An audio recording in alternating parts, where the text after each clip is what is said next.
Et voilà.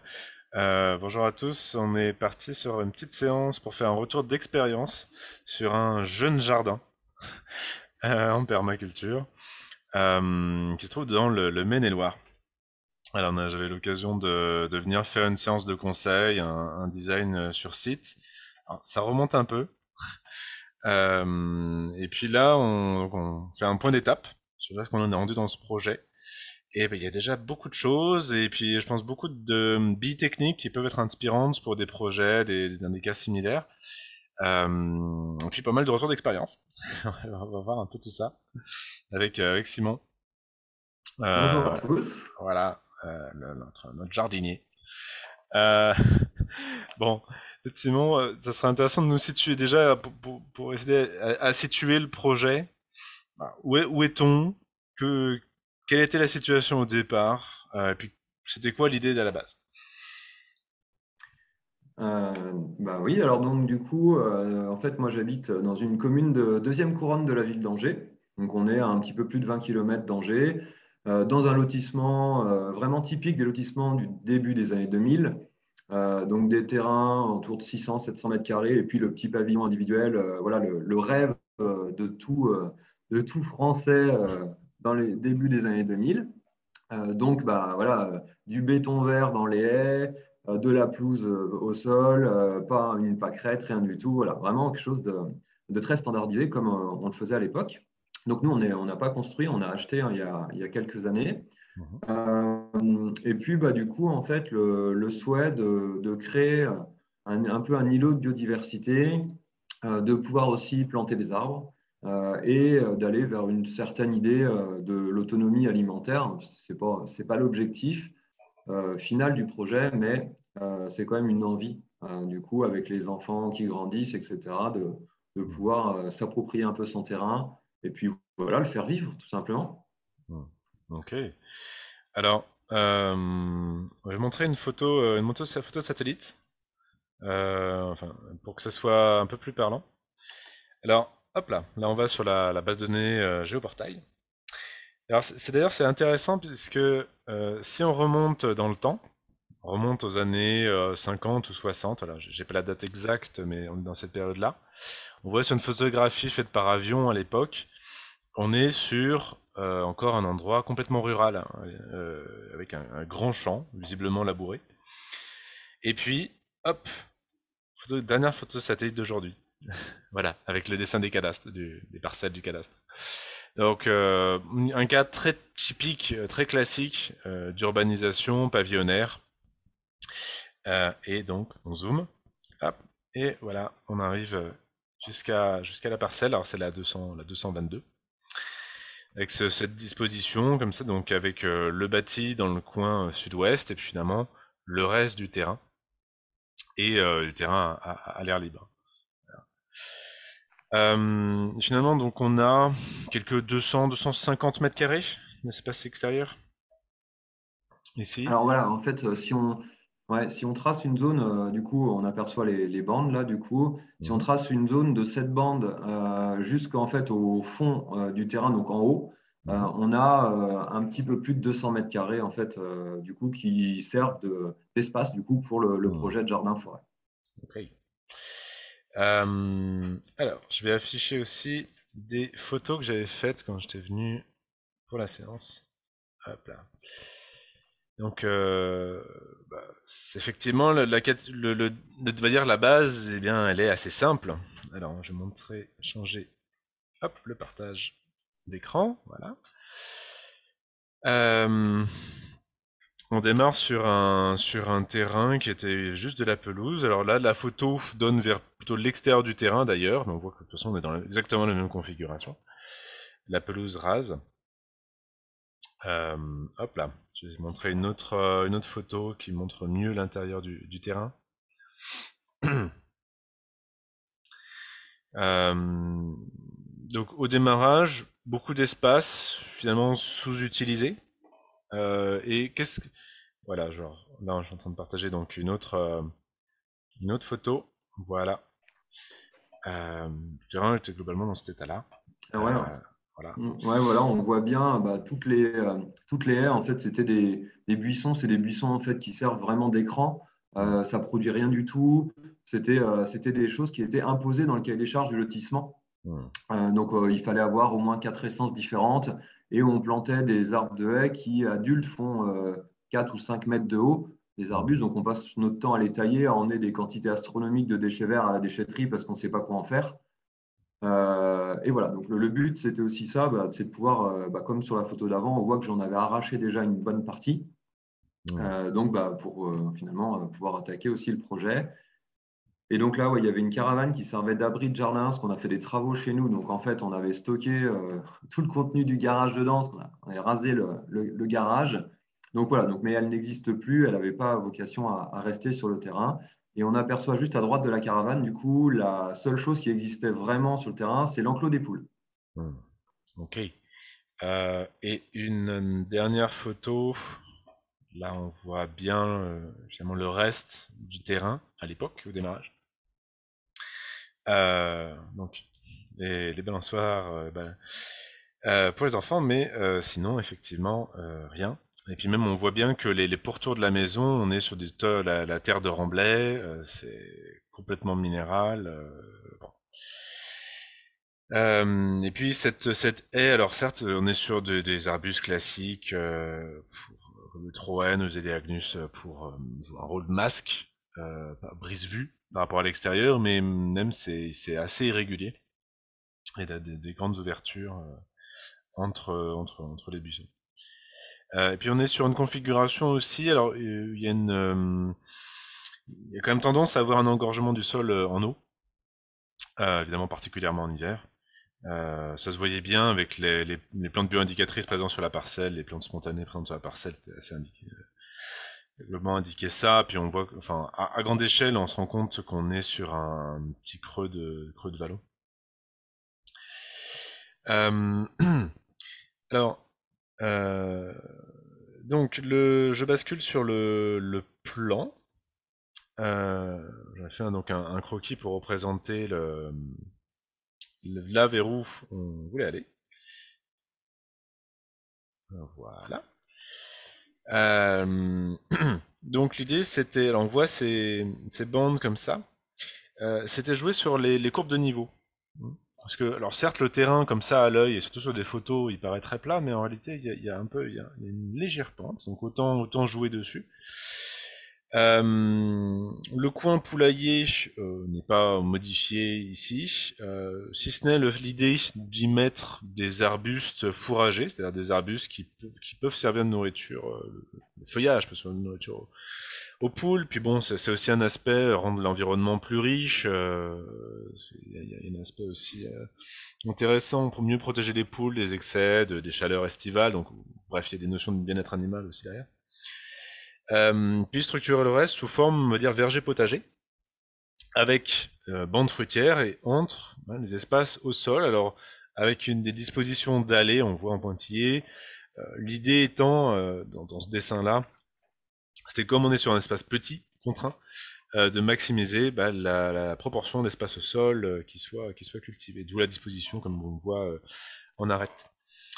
Tout en gardant toujours une aire de jeu, en diversifiant la haie bocagère avec, alors on va garder ce qui existe, mais en diversifiant par contre en termes d'espèces, avec des choses qui vont apporter des floraisons, notamment pour les insectes pollinisateurs, et puis qui vont aussi diversifier en termes de coloris, d'aspect esthétique, créer un petit aspect serre, on voit, à côté de l'abri, aussi une cuve de récupération des eaux pluviales. Voilà, c'est des équipements bien utiles qui manquaient. Et puis on voit dans le coin, ici en haut à droite, un espace vraiment très proche de la maison, parce que là il y a une sortie depuis la terrasse, c'est la sortie la plus utilisée de fait. Donc un espace qui, étant donné qu'il est très utilisé, assez logiquement, c'est là qu'on va y mettre les aromatiques, puisque c'est des choses qu'on récolte au quotidien, et composteur. Euh, voilà, dans les grandes lignes. Ouais, voilà. Et au niveau du timing, on devait être du coup en octobre, novembre, du coup 2019, je pense. 2019, tout à fait. Mm, Hmm. c'est ça. Euh, Bon, bah on bascule vers peut-être là où on en est rendu aujourd'hui. Hop là. Alors, je partage quelques images. Peut-être, sinon, faut pas hésiter hein, pour compléter. Ouais, alors c'est vrai que du coup, ouais, voilà. Donc oui, on aperçoit même le chien sur la photo, c'est parfait. Alors en fait, c'est vrai que du coup, au niveau de la genèse du projet, ça fait quand même plusieurs années moi que je m'intéresse un petit peu à tout ce qui est permaculture et compagnie. Mhm. Et du coup, en regardant des blogs, en feuilletant des bouquins, en regardant des vidéos effectivement sur Internet et tout, j'avais déjà fait des essais en fait par moi-même, du coup, de lasagne ou de choses comme ça, etc. Et globalement, en fait, c'était beaucoup d'efforts pour peu de réussite. Et à un moment donné, je me suis dit, bah, c'est pas possible. Du coup, soit vraiment je suis pas doué, soit il y a quelque chose que je maîtrise pas. Et donc, c'est à ce moment-là, effectivement, que j'avais cherché quelqu'un qui pourrait m'aider, Mhm. du coup, sur une conception de jardin. Et donc, j'étais tombé sur ton site, l'Atelier Fertile. Et en fait, vraiment, cette visite de conseil à la conception, en fait, j'aurais dû la faire dès le départ, avant même d'essayer de faire quoi que ce soit, parce que toi, tu es arrivé avec des connaissances, tu m'as expliqué que j'avais une terre hyper argileuse, avec des caractéristiques spécifiques, et que par conséquent, il fallait faire attention. Donc, en gros, toutes les erreurs, je les avais faites, en voulant reproduire des choses que j'avais vues sur Internet, dans les livres, etc. Et en fait, c'est vrai que là, déjà, par rapport à ça, moi, le premier conseil que j'arrête pas de donner depuis, c'est avant de faire quoi que ce soit, faites une étude de sol, quoi. Apprenez à connaître vraiment mieux votre terrain parce que sinon, vous allez essayer des choses à l'aveugle. Alors, si vous avez de la chance ou une terre particulièrement merveilleuse, ça va fonctionner. Mais sinon, dans tous les autres cas, en fait, vous allez développer de l'énergie, éventuellement dépenser de l'argent dans des plantes, dans des choses comme ça, et ça ne va pas fonctionner. Donc, c'est vrai que j'étais arrivé à un moment où j'étais quand même un petit peu démotivé et il fallait une aide extérieure parce qu'en fait, ça ne fonctionnait pas. Mhm. Ouais, bah, après c'est quelque chose qu'on n'arrête pas de dire en permaculture. D'abord observer avant de commencer à concevoir et ensuite seulement se mettre à l'action. Mais je pense qu'on ne le dit jamais trop parce que oui, en fait, je pense que il y a plusieurs choses qui se croisent. C'est à la fois c'est l'enthousiasme du début, quoi. On a envie tout de suite d'être Mm. dans l'action, ça y est, et donc du tout, on zappe complètement l'observation. Puis il y a aussi cet aspect où aujourd'hui, alors à la fois c'est super parce qu'on a accès à une quantité incroyable, notamment par Internet, d'informations et de sources d'inspiration, super. Oui, mais chaque contexte est important, donc peut-être quelque chose qui a effectivement, on voit un exemple hyper inspirant que c'est fait ailleurs. Oui, d'accord, mais le contexte était radicalement différent et donc transpose ça tel quel chez nous, c'est la catastrophe. Ouais, c'est vraiment ça. Mm. Mm. C'est essentiel. Et puis, effectivement, ouais, de prendre le temps, ben, dans l'implantation en fait, du projet, de ne pas hésiter à faire évoluer le design d'origine. Mm. Là, sur la photo, en fait, on en a un bel exemple. Si on reprend le plan de conception, en Mhm. fait, là, on voit mes arceaux de serre à droite, là, du coup, sur la photo. Et initialement, en fait, sur la conception de plan, on l'avait positionné tout à gauche, en fait, à côté de la cuve d'eau et Oui, devant l'abri. Et là, en fait, effectivement. cette photo, elle est vraiment bien parce que c'est une photo de fin de journée. Mm. Ouais, voilà. Ouais, Et en fait, c'est là. du coup, je me suis rendu compte à l'utilisation du terrain. La serre, je ne l'avais pas du tout implantée. Ah, c'est mon coucou, je suis désolé. Je ne l'avais pas du tout implantée au début du projet. Et je me suis rendu compte que finalement, le Mm. côté contre l'abri était certes plus abrité du vent, Mm. mais par contre, en fait, on avait le soleil, en fait, Mm. beaucoup moins dans la journée que sur la partie gauche du terrain, Mm. contre la haie, où on a le soleil, y Mm. compris l'hiver en fin de journée. Mm. Mm. Et donc, je me suis dit qu'en fait, j'allais prendre à l'implantation de la serre, j'allais finalement pas la mettre là où elle était prévue à la base, et du coup, aller la mettre là-bas. Elle est certes un peu plus exposée au vent, mais par contre, elle va bénéficier du soleil, en fait, y Ouais. compris en fin de journée l'hiver. Mm. Donc, ça me semblait plus cohérent, en fait, par rapport à ce que je souhaite en faire. Mm. C'est vrai que je me souviens, pendant la séance, on avait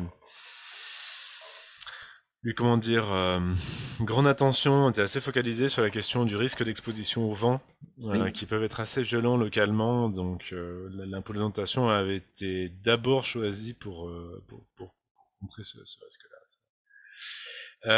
Après, un autre aspect, c'est que on voit les plantations des haies fruitières, je veux dire, Mm. eh bien, ça a été fait sur but. Voilà. Alors c'est un peu un cliché en permaculture, mais la butte, mais en l'occurrence ça a du sens puisque on est donc sur un sol qui a tendance à être hydromorphe, donc avoir des engorgements en eau, à la fois du fait de la topographie du site, on est sur un fond de vallée, puis au fait du fait de la texture du sol, une très forte proportion d'argile. Donc la forme de la butte, en fait, elle a un intérêt, c'est qu'elle augmente la profondeur de sol, qui est pas très importante ici, et surtout, elle a un effet drainant. Ce qui est important, puisque globalement, la plupart des fruitiers détestent avoir les pieds dans l'eau. Voilà. D'où la disposition. On va Ouais, peut-être voilà, avancer sur c'est notre... ça, c'est vraiment important en fait de dire, on n'a pas fait des buts parce que tout le monde en fait et qu'on voulait. C'est vraiment justifié par la notion de sol. Et si j'avais pu m'en passer, ça aurait été avec plaisir parce que pour le coup, c'est plus de boulot que de travailler uniquement un sol simple en fait, sans créer ça. Mm. Bien sûr. Donc ça a été fait uniquement en escavant de la terre sur le terrain, et voilà. Ouais, Vraiment la il n'y a pas eu d'apport extérieur de terre. En fait, là, la photo, elle est bien. On voit sur le côté, en fait, il y a un mini chemin en copeaux. Hmm. En fait, de chaque côté de la butte. Donc, en fait, du coup, bah, j'ai retourné la pelouse donc à l'envers, de manière à ce qu'elle se décompose pendant l'hiver. Mhm. Et puis, en fait, j'ai creusé sur le côté deux petites tranchées d'à peu près 20 cm par 20. Et donc, la terre récoltée dans ces tranchées, en fait, a servi à construire la butte. Et dans ces petits bah, du coup, espaces créés, là, par contre, j'ai fait un apport assez massif de BRF parce que ça correspond bien à ce que j'ai besoin du coup, pour améliorer ma terre. Ça me permet éventuellement de marcher les pieds au sec, quoique on le voit bien en fait qu'avec la végétation qui déborde rapidement dessus, finalement on marche plutôt à côté que dessus. Mais en fait, l'autre intérêt, c'est que ces copeaux-là, bah, ils vont se décomposer. Donc on va amener pas mal de champignons. Et du coup, quand ils sont bien décomposés, ce que j'ai commencé à faire là, du coup cet automne, c'est je recreuse mon allée. Tous les copeaux, je les remets en fait du coup sur la butte pour nourrir les sols et je vais les remplacer en fait par du BRF neuf. Hmm. Alors, tant que du coup, bah, les arbres sont petits, etc., moi, j'ai une petite production sur site de BRF qui n'est pas suffisante. Donc, je suis obligé encore pour cette année de faire un apport. Je pense que ce sera encore le cas peut-être l'année prochaine. Et puis après, l'objectif, c'est d'être, bah, avec les broyats en fait, de toutes les tailles, d'être autonome là-dessus. Et donc, ça permet d'apporter pas mal de carbone du coup, sur mon argile pour essayer de l'améliorer. Hmm. C'est vrai que pour résoudre la problématique qui est souvent crainte de la fin d'azote qui est liée au fait qu'on fait un apport de matériaux très carbonés comme le broyat là, de haies, euh, une stratégie qu'on peut voir ici, c'est de mettre ça, faire un premier temps de décomposition, parce que c'est seulement pendant le premier temps de décomposition que cette problématique peut advenir. En gros, pour être vraiment large pendant les 6 premiers mois. Et donc le mettre ce broyat frais sur là, en l'occurrence c'est sur les tranchées sur le côté, ou si on avait des planches de culture, voilà, pour comme un potager ou un maraîcher, ben ça serait dans le passe-pied. Et effectivement, lorsque ça fait cette demi-année finalement de décomposition, on le met directement sur le support de culture. Là c'est clair que on n'a pas de problématique de fin d'azote. Et c'est un aspect vraiment important pour entretenir la fertilité du sol. Et bon, c'est d'autant plus important que ici on est sur un sol très argileux. Qui dit sol très argileux dit sol qui prend facilement en masse, et ce qui est pas ce qu'on veut, puisqu'on veut au contraire un sol qui soit le plus poreux possible pour que la vie puisse s'y développer correctement. Donc en fait, en gros, plus votre sol est argileux, plus on a besoin d'avoir un taux de matière organique stable dans le sol important. Voilà. D'où le fait effectivement il y avait une nécessité ici d'apport important puisqu'on avait quand même pas beaucoup d'activité biologique et pas beaucoup de matière organique dans ce sol au démarrage. Non, là, tu vois, du coup, pour illustrer ça un petit peu, là, du coup, cet automne, j'ai refait une préparation, du coup, pour des fruitiers nains en cordon double, là. Donc, bah, j'ai retravaillé ma terre. Et en fait, sur une longueur totale de parcelle, donc où je suis quasiment à 8 mètres, en fait, hein, de long sur la bande, ben, en retournant une largeur de grelinette, j'ai trouvé 2 vers de terre. Hmm. Donc, sur le truc où bah, on était en pelouse, on va dire, classique. En fait, ça illustre bien, bah, le sol, il est ultra compact. y a aucune vie dedans, quoi. 2 vers de terre sur 8 mètres de trucs, c'est pas possible, quoi. Ouais, après, on voit en termes de disposition, là aussi ça se voit bien sur l'image. Nos arbres fruitiers, on voit il y a des manchons de protection qui permettent de bien les visualiser. Et puis ensuite on a la strate en dessous, la petite strate des petits arbustes avec du romarin par exemple. Alors, Euh, ouais, le but, c'était de jouer avec les arbres qui sont en périphérie, en fait, dans la coulée verte, donc derrière la maison, là, l'espace vert qu'on voyait tout à l'heure, il y a un érable champêtre et il y a un noyer déjà qui sont plantés depuis 20 ans, donc qui commence à être beau. Et l'idée, bah, du coup, c'est de poursuivre un petit peu cette strate haute. Du coup, dans la haie, là, on voit au bout, là, du coup, sur la gauche, il y a un érable qui repousse tout seul, en fait, dans la haie, donc bah, je le laisse pousser. Dans le poulailler, j'ai un noyer qui s'est semé tout seul, puisque bon, du coup, les oiseaux, évidemment, mettent des noix partout. Donc, pareil, je le laisse pousser.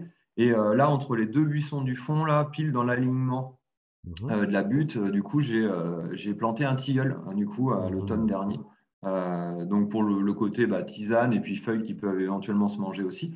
Mais du coup, mhm, ce qui fait que j'aurai une petite strate arborée haute, quand même, à terme, tout le tour du terrain. Et après, du coup, dans le terrain, bah, c'est trop petit pour vraiment aller replanter d'une strate haute. Donc, on se limitera aux fruitiers qui sont des bastiges, donc qui feront maximum 4 mètres de haut, à peu près, vraiment adultes, pour pas trop écraser non plus visuellement le terrain et laisser un petit peu d'espace, mhm, quoi.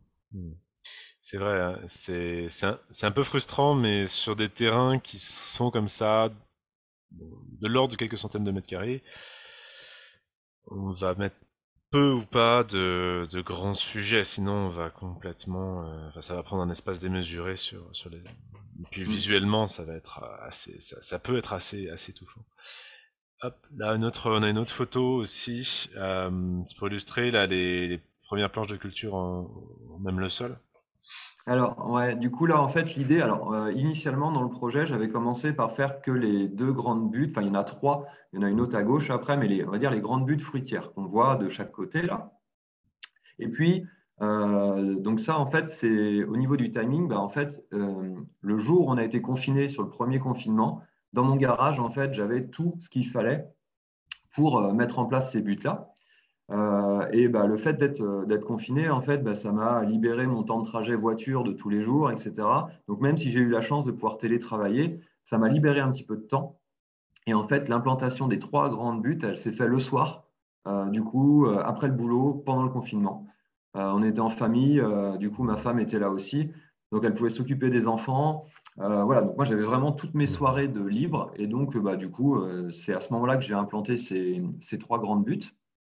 Et puis, Mhm. du coup, l'espèce de petite butte du milieu, c'était l'idée de se dire, il y a 6 mètres d'écart entre chaque grande butte. Et bah, à mi-chemin, en fait, je vais recréer une petite planche, donc sans faire de but cette fois-ci, en retravaillant juste mon sol comme ça, pour planter des petits buissons fruitiers. Donc des choses qui ne dépasseront pas de 2 mètres de haut. Et Mhm. puis, parce que j'avais envie d'essayer plein de trucs, donc j'ai planté d'arbres un peu anciens, voilà. euh, pour refaire une petite strate. Et là, du coup, la partie à droite là qu'on voit qui vient d'être labourée, bah, c'est là où j'ai trouvé mes deux fameux vers de terre sur toute la longueur. Et là, en fait, je vais implanter une rangée de fruitiers nains en double cordon, du Mhm. coup, à 40 centimètres de haut.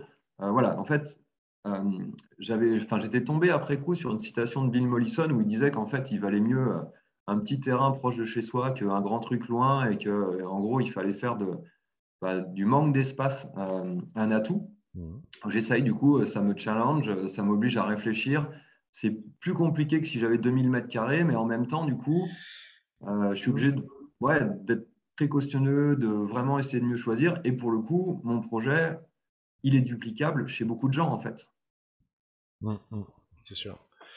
Euh, après, tu disais le labourage, labourer la terre, je pense que, enfin, c'est peut-être pas, c'est peut-être pas exactement le terme, puisqu'il y a pas, il y a un retournement sur 40 centimètres de profondeur. Bah oui, tout est fait à la grelinette. Donc ça Ouais, donne une idée, voilà, c'est ouais. plus un scalpage de de la pelouse en surface, avec les tout premiers centimètres du sol, puis finalement, c'est une décompaction du sol en dessous, parce Oui. que effectivement, c'était bien compact. Euh, Hop, il y a une autre image. Eh ben, sur une autre butte fruitière, pour le coup. Ok. Bon, on retrouve là cette disposition à fruitier et entre nos petits arbustes. Ouais, voilà. Les Ah, barrières en bois, elles sont facultatives. C'est juste que comme j'ai le chien, d'accord. en fait, Eh oui. voilà, c'est pour freiner sa course. Parce que s'il voit un chat à l'autre bout du terrain, bah, il va au plus court. Voilà. Et donc, il peut faire des dégâts. Donc, en fait, bah, le temps que la végétation prenne un peu de place, j'avais bricolé deux, trois barrières comme ça pour freiner sa course et l'obliger à ralentir et donc à pas exploser tout ce qu'il trouve devant Ouais. lui. Hmm. Mais je vais les enlever à terme. Voilà, c'était juste, ça n'a aucune Hmm. fonction autre que ça. Ok, autre image. Là, on va voir du légume. Alors, qu'est-ce qu'on a plus précisément ici? Alors, ouais, alors du coup, en fait, là, vous avez exactement la même config. Donc, on voit la troisième bande tout à gauche où il y avait du coup, où j'ai intégré le cerisier qui était déjà existant sur site. Et en fait, on revoit donc au milieu de la photo bah, exactement la même petite bande de buissons fruitiers à 2 mètres de haut et pareil, ma nouvelle préparation de l'automne pour aussi ici mettre quelques fruitiers en cordon, en double cordon nain.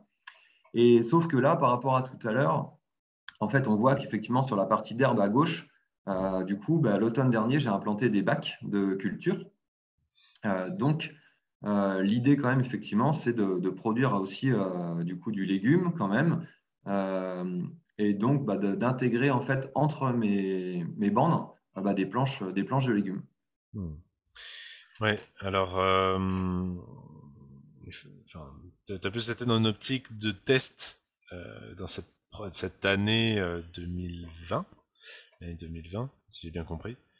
Oui, Euh, ouais, bah, je suis débutant, donc du coup, j'avais envie de tester le plus de trucs possible en petite quantité, mais pour voir un petit peu faire les erreurs en fait sur des petites quantités, ce qui fait que c'est pas trop grave, plutôt que de planter des immenses rangées hmm, du même truc. Et au final, là, si tu fais hmm, une erreur, bah, tu perds tout. hmm, Donc là, le but, c'était de bah, petit à petit, ce sera encore le cas l'année prochaine, hein, de me tester, d'essayer des choses, de regarder, d'associer quelques cultures, de voir comment ça se passe. Donc forcément, je fais plein d'erreurs. hmm. Donc je tiens à mon petit cahier, du coup, je note dedans tout ce que j'ai réussi et tout ce que j'ai raté. Et puis, bah, le but, c'est en 2 3 ans d'arriver à avoir assez d'expérience pour la viser, du coup, plutôt une fonction de production. Hmm. Et puis juste des tests, voilà. Ok. Quand j'avais été venu, quand j'étais venu pour faire la séance, bon, j'avais dit bon, je suspecte que avec la fameuse douceur angevine, le face qu'on fait dans un endroit qui est solidromorphe, bon, c'est probablement des légumes comme les astéracées, tout ce qui va être salade, divers et variés, qui risquent de pas mal marcher.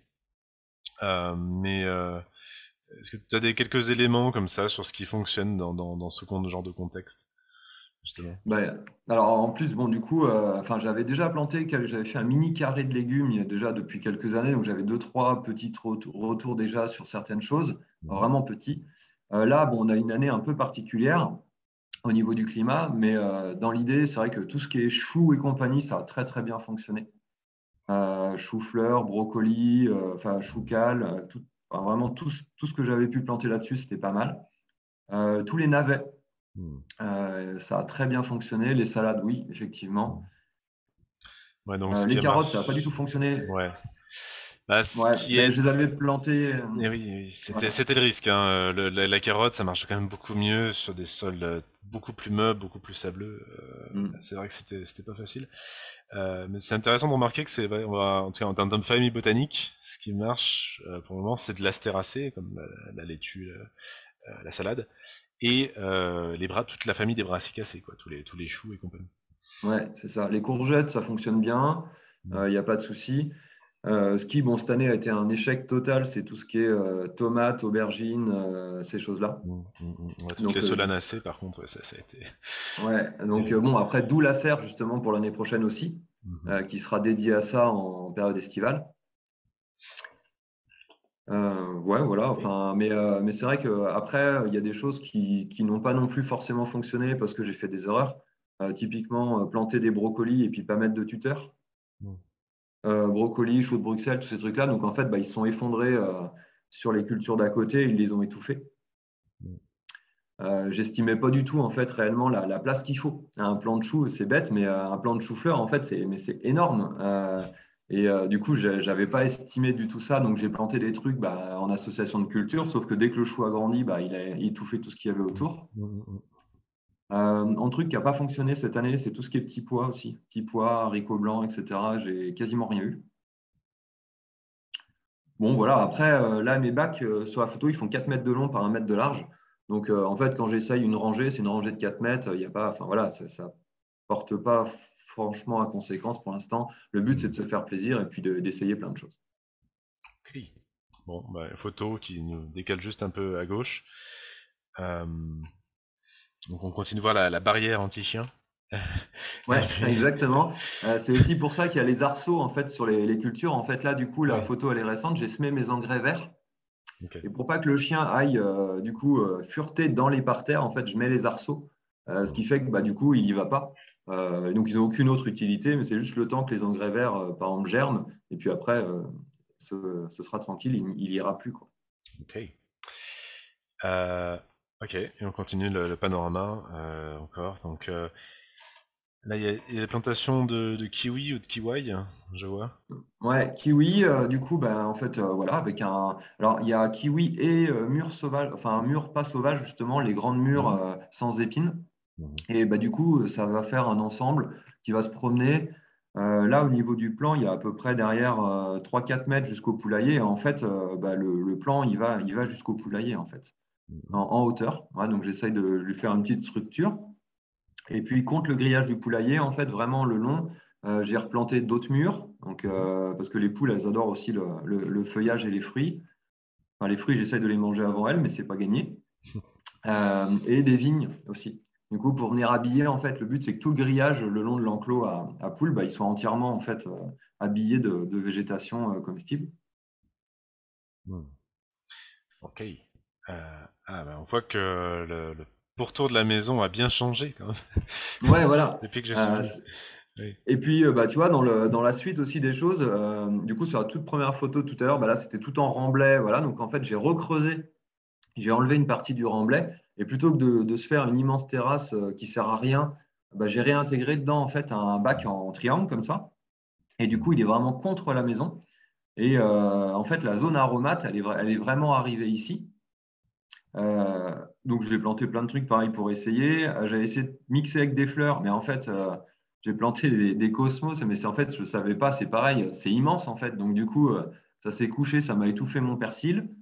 Mais voilà, du coup, c'est joli parce qu'il y a plein de fleurs. Là, on est vraiment dans l'environnement de la maison, quoi. Donc, c'est hyper chouette. Quand on est dans le canapé, on voit à travers la petite baie là, qui est là. Donc, enfin, voilà, c'est vraiment sympa. Mais l'année prochaine, du coup, je planterai plus d'aromates et un tout petit peu moins de fleurs dans cette zone-là pour vraiment avoir mes aromates cuisine complets. Ok. Et là, c'est le coin. Alors peut-être je vais resituer au niveau du plan pour que ce soit Ouais. bien Alors, clair. c'était le C'était coin qui le. était tout seul où justement Voilà, c'était écrit composteur et jardin d'aromates à la voilà, base. c'était Ouais. cet espace-là, là, dans ce coin-là. Hop là. Donc, en fait, le composteur, du coup, on ne l'a pas mis là. Ma femme, elle m'a dit, j'ai peur quand même qu'il y ait des odeurs, etc. Donc, on l'a laissé à côté du poulailler. Ok. Et l'intérêt de faire ça, c'est que du coup, il me restait des chutes de bois et j'ai fait un double bac en fait de compost. Et c'est beaucoup mieux, ça c'est vraiment un truc que je conseillerais plutôt que d'acheter des trucs en plastique là. Faites-vous un double bac avec des palettes ou avec ce que vous voulez en récup. Et ce qui fait que là, en fait, j'ai un bac que j'ai arrêté de remplir depuis plusieurs semaines. Je l'entretiens. Et là, j'ai un bac entier de compost qui va être prêt là pour l'automne, pour améliorer mes cultures. Et puis du coup, j'ai commencé à remplir le bac d'à côté et ça lui laisse le temps de se décomposer et de faire un bon compost du coup pour l'année prochaine. Et le fait d'avoir deux bacs comme ça permet de tourner, d'avoir tout le temps en fait du compost. Ça ne coûte rien parce que c'est toujours fait avec des bouts de planches de récup ou des choses comme ça. Mais ça fonctionne. Enfin, je trouve que j'ai un bien meilleur compost là-dedans Hmm. que je n'avais avec le bac en plastique que tout le monde a. Voilà. Hmm. Ouais. Et donc là, ce qui est décomposé, c'est tout ce qui va être déchets de cuisine, déchets de culture. C'est bien ça? Ouais, exactement. Sachant que toutes mes tailles de haies, soit je les broie, soit je m'en sers directement comme ça en paillage au pied des haies. Donc oui, c'est principalement vraiment tous les déchets de culture, enfin les déchets de cuisine, pardon, et tous les tailles, les Hmm. plants, etc. de culture. Ok. Et une idée du volume que ça représente à l'année? Enfin, qu'est-ce que en termes de Bah ouais, du compost? coup, j'ai fait des bacs d'1 mètre, en fait, 1 mètre carré par à peine 1 mètre de haut. Donc, en réalité, effectivement, je pense que sur les 4 saisons, je vais remplir 2 mètres cubes de bacs à peu près. Alors, évidemment, au composté, ça fait nettement moins, mais ça donne une idée ouais, du volume sur un jardin comme ça et pour une Hmm. famille de 4 personnes. D'accord. Composter, ça doit bien réduire effectivement. Une idée ici de ce Ouais. que ça a donné en termes de volume? Bah, du coup, sur le compost que j'ai donc 1 mètre carré et j'ai 40 centimètres d'épaisseur de compost là, sur le D'accord, bac donc qui est ça prêt. fait 400 litres. Ouais. 400 C'est litres, ça. ok. Ouais, ouais. Bah, au niveau de mon jardin, on a fait une configuration identique, hein, effectivement, deux bacs, 1 mètre cube chacun. Après, nous, on est sur le compostage en plus des toilettes sèches, donc c'est pas tout à Mm. fait les mêmes volumes. Sur une année, ça donne autour de 700-800 litres de compost. C'est normal, Ouais, tu hein. arrives à doubler. Ouais. L'apport de matière n'est pas le même, hein, Mm. c'est sûr. Ok, donc ici espace dédié donc uniquement aux aromates. Donc aromates, et puis forcément, bah, du coup, j'ai finalement élargi un peu, recréé En fait, il y a 4 bacs derrière là, qu'on n'aperçoit pas trop, le cinquième devant. Hmm. Donc lui, il a été recréé en speed, du coup, parce que j'avais envie d'essayer encore plus de trucs et que j'avais plus de place. Donc, moi, j'ai mis des haricots verts. Là, il y a des choux et il reste Hmm. quelques. Du coup, ça doit être un peu potimarron ou je ne sais quoi. Hmm. Mais voilà, le but, c'était en fait de tester toujours le plus de trucs possible. Donc, c'est pour ça que derrière ce bac, en fait, on a une lavande, on a un oranger du Mexique, etc. Et en fait, bon, du coup, ils étaient là avant, en fait, et normalement, ils symbolisaient la fin, du coup, de l'espace qui est derrière. Donc, j'ai agrandi un petit peu, voilà, un petit peu au printemps. Ok. Ah, ça, c'était une photo qui avait été prise à un autre moment de l'année. Mais qui est pas mal parce on voit très bien la disposition sur la butte fruitière entre nos petites vivaces et puis les sauges, là, un très beau bouquet. Et Ouais, puis voilà, donc nos au arbustes fruitiers. printemps. Mm. Mm. Ouais. Et il y avait une autre photo également qu'il m'avait envoyée. Voilà, on voyait les bacs potagers en pleine production. Ouais. Mm. Euh, ok, donc voilà. Après, plus globalement, si on regarde un peu voilà, au niveau de ton expérience, est-ce que on pourrait donner un chiffre, réussir à quantifier le temps que ça a mis pour mettre tout ça en place? Donc, du coup, effectivement, le plus gros du boulot sur la mise en place, ça a été la création des buts. Mm. Donc, on va dire que pour chaque but, j'estime à peu près le temps à une dizaine d'heures, tout compris, le temps de retourner, de décompacter, d'enlever les cailloux, parce qu'il y en a pas mal aussi sur le terrain. Euh, Vraiment tout ce temps-là, et puis après, donc juste le temps de plantation, mais ça, c'est plus rapide. Donc, on peut dire, ouais, on va dire une semaine de travail en réalité, vraiment sur toutes les buts. Si on était à temps plein, quoi, en une semaine, on a terminé les 3 buts. Elles sont prêtes après à recevoir les plantations. Du coup, les mini planches avec mes buissons, bah, comme il y a juste à retourner, ça va beaucoup plus vite. Il faut un après-midi, il faut quoi aller, on va dire 2-3 heures. Enfin, la planche est prête, c'est bon. Donc c'est plus rapide. Bon, sachant que c'est vrai qu'à la grelinette, on va quand même assez rapide. Enfin, c'est assez rapide finalement.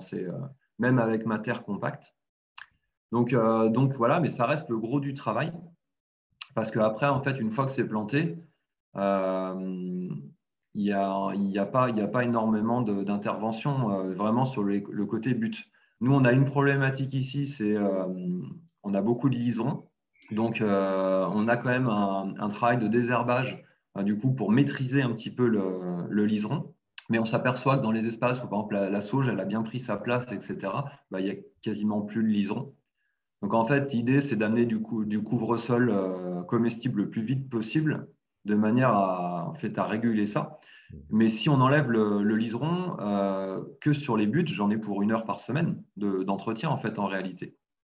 C'est passer, c'est regarder, c'est observer, enfin, il y a vraiment pas grand-chose à faire. C'était un peu la commande aussi que je t'avais faite, c'était de dire, je veux un système qui soit, au bout d'un moment, qui ait une vraie autonomie et que moi, j'ai juste à intervenir pour éventuellement quelques tailles pour réguler l'espace et puis pour récolter. Et là, franchement, dès maintenant, en fait, c'est ce qui m'arrive. Donc, c'est vraiment positif. On est super content de ça. Donc, pour l'instant, on se bat encore un peu avec le liseron, mais ça va aller qu'en s'améliorant. Donc, ça, c'est chouette. Et puis, bah, du coup, sur les petites planches maraîchères, bon, bah, là, il y a un petit peu plus de travail. Euh, Même si j'essaye de beaucoup pailler, il y a quand même du coup un peu de désherbage, un peu plus de gestion. Donc là, en fait, ça me demande plus de travail dans les planches fruitières que bah, dans tout le reste des buts, voilà, les planches maraîchères, pardon. Ça me demande un peu plus de boulot que voilà, mais on va dire qu'avec 2 bonnes heures par semaine, je m'en sors en fait. Ok. Donc Euh, ouais, ça me semble hyper raisonnable en fait en temps à consacrer, surtout qu'en plus bah, l'été, c'est vraiment la zone printemps-été où il y a forcément le plus de travail. Là, enfin, si j'étais pas en train d'implanter des nouveaux trucs, j'ai quasiment plus rien à faire là. hmm.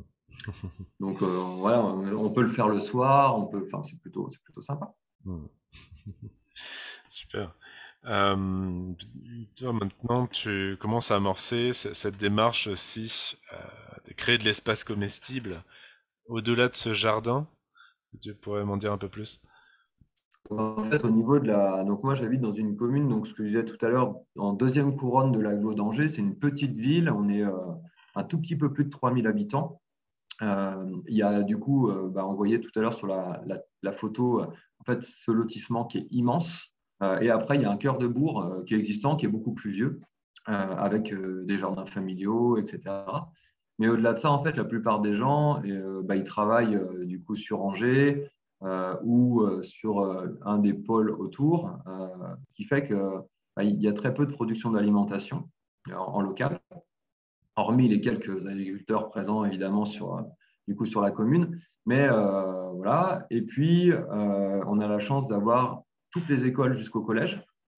Et donc, bah, du coup, on s'est dit, enfin, avec 2, 3 personnes vraiment avec qui on entretient une réflexion sur tous ces sujets-là, de transition, enfin, de choses comme ça, on s'est dit, ben, en fait, on aimerait bien, et moi j'aimerais bien, du coup, mettre en place un potager pédagogique dans la commune du coup, qui pourrait justement permettre bah, en fait aux enfants voilà, de planter, de suivre, de réapprendre en fait ça. Parce qu'aujourd'hui, bah, la scolarité fait que la plupart des enfants, ils ne le font pas chez eux parce qu'ils n'ont pas l'occasion de le faire et on ne l'apprend pas à l'école non plus. Ce qui, à mon sens, peut poser un problème dans les années à venir.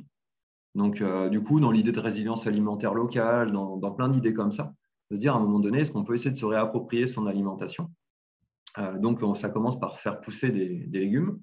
Et puis après, bah, savoir les transformer, savoir les cuisiner, voilà, réapprendre les saisons, enfin voilà, tout un ensemble de choses. Et comme l'avenir, du coup, bah, c'est les enfants, autant commencer par là, quoi. Ok, donc il y a un programme d'action qui a démarré ou c'est encore en planification? Donc en fait, du coup, là pour l'instant, il y a pas de choses concrètes. Par contre, la mairie, du coup, est plutôt partie prenante. Il faut que ça s'intègre après, en fait, ce type de projet dans un développement à l'échelle de la commune. Il faut trouver le bon terrain. Il faudra bah, constituer vraiment l'équipe de bénévoles de départ. Et puis après, il faudra lancer le projet. Mais c'est quelque chose qui devrait pouvoir normalement effectivement se réaliser à plutôt court moyen terme maintenant. Et donc, ce serait vraiment bah, la première pierre à une démarche de transition locale. On essaie de porter un petit peu transition à la manière de ce que fait Rob Hopkins avec le Mhm. mouvement des villes en transition. Mhm. Donc voilà, on essaie de structurer ça à l'échelle locale. Ok, super. Super, super. Puis c'est vrai que bah, il y a tout un ensemble des économies d'échelle qu'on peut avoir avec ce type de projet on ne peut pas avoir par contre. l'échelle d'un jardin relativement petit. Et bon, au-delà de ça, il y a tous ces aspects de pédagogie, de lien social, qui sont, Ouais, c'est ça. enfin, ouais, Mm. qui se jouent aussi derrière. Et je pense Ouais, il y a certainement, vraiment. la crise sanitaire a certainement été aidante à ce niveau-là. Je pense que Mm. on me Il y a donnait mieux vraiment à voir en tout l'idée. cas les fragilités. Ouais. Ouais, il y a vraiment l'idée de fond que, en fait, bah, du coup, un certain nombre de solutions, parce qu'on voit souvent ça, au désordre mondial viendra des solutions locales. Donc, avant de mettre en place des solutions locales, bah, il faut aussi trouver un peu une porte d'entrée pour que les gens se rencontrent, Mhm. pour que justement on ait une communauté locale qui se crée, de gens qui se connaissent, Mhm. qui à un moment donné vont avoir envie de faire des choses ensemble. Donc ouais, quand tu parles de lien social, c'est totalement ça. C'est en fait, du coup, on a tous nos vies hyper prenantes, enfin voilà, et à un moment donné, de permettre de créer une bulle de respiration et de partager des envies en fait pour la commune. Il y avait une personne là qu'on a rencontrée lors du World Cleanup Day, là, du coup, mi-décembre, qu'on a organisé en local, et qui disait, mais en fait, vous parlez de ça, mais vous avez pas vous avez pas de programme d'action déjà de fait pour l'association, bah non, parce que du coup, elle était surprise de ça. Je dis, mais non, nous, on peut arriver, on a nos idées personnelles, mais en fait, un projet, il doit être co-construit. Donc, si on arrive maintenant avec des choses, c'est soit tu y adhères, tu viens, soit tu y adhères pas, tu viens pas.